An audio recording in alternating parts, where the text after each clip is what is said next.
उसके बाद का भरोसा आप दिलाओगे? बाद का भरोसा आप में से कौन दिलाएगा?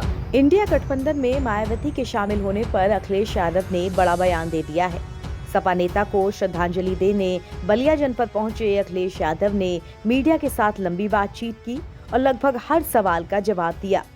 यहीं पर यूपी में इंडिया गठबंधन में मायावती शामिल होंगी या नहीं, इस पर सवाल पूछ लिया गया कि चुनाव में जिस तरह से इंडिया गठबंधन मायावती को जोड़ना चाहता है, अगर मायावती जुड़ती हैं तो क्या इंडिया गठबंधन को फायदा मिल पाएगा या नहीं।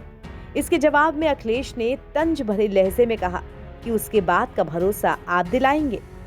अब चूंकि 2024 का नया साल दस्तक दे चुका है और लोकसभा चुनाव में 3 महीने से भी कम का वक्त बचा है, ऐसे में इंडिया गठबंधन में उत्तर प्रदेश में कौन कौन से दल शामिल होंगे, सीटों का बंटवारा किस तरह से होगा, इसे लेकर जोड़ समीकरण बनाने का वक्त आ चुका है। पिछले साल सितंबर महीने में हुए घोसी उपचुनाव के समय जिस तरह से कांग्रेस और सपा के बीच की तल्खियां खुलकर सामने आ गईं, उससे इतना तो तय है कि कांग्रेस और सपा लोकसभा चुनाव के लिए अपनी दोस्ती कायम रख लें, इतना ही बहुत है। अगर इसमें मायावती की भी एंट्री हो जाती है तो शायद खींचतान बढ़ जाएगी।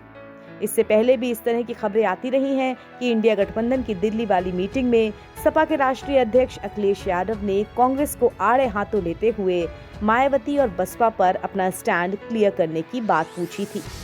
अब क्योंकि उत्तर प्रदेश में मायावती की पार्टी बसपा के साथ सपा का गठबंधन ज्यादा कारगर नहीं रहा है, बेहतर शब्दों में कहें तो इसका पूरा फायदा मायावती की पार्टी को ही मिला है।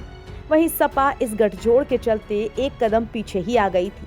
तो बहुत हद तक गुंजाइश यही है कि अखिलेश पुराने इम्तिहानों से सबक सीखते हुए मायावती से दूरी बनाए रखना ही बेहतर समझेंगे और उनके बलिया वाले बयान से ये बात काफी हद तक झलक भी गई है। मायावती इस गठबंधन में जुड़ती है तो ये इंडिया गठबंधन के लिए फायदा होगा या नहीं होगा? उसके बाद का भरोसा आप दिलाओगे?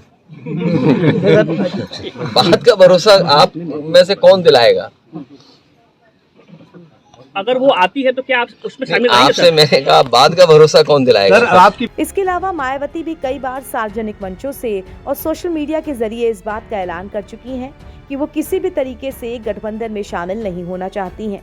उनकी पार्टी अकेले ही लोकसभा चुनाव लड़ेगी। अत्यंत जरूरी मुद्दे दरकिनार कर दिए हैं, इसलिए हमारी पार्टी का इन दोनों जातिवादी, सांप्रदायिक व पूंजीवादी गठबंधनों से दूरी बनाए रखना पूरे तौर से सही व जनहितैषी भी है।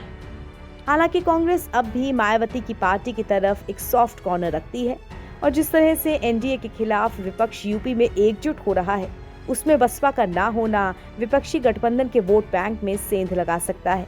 ऐसे में गठबंधन के सभी बड़े दलों को बहुत ही सोच समझकर सटीकता के साथ फैसला लेना पड़ेगा, क्योंकि यहाँ बात उत्तर प्रदेश की है, जहां लोकसभा की सबसे ज्यादा 80 सीटें आती हैं। एनबीटी ऑनलाइन की रिपोर्ट।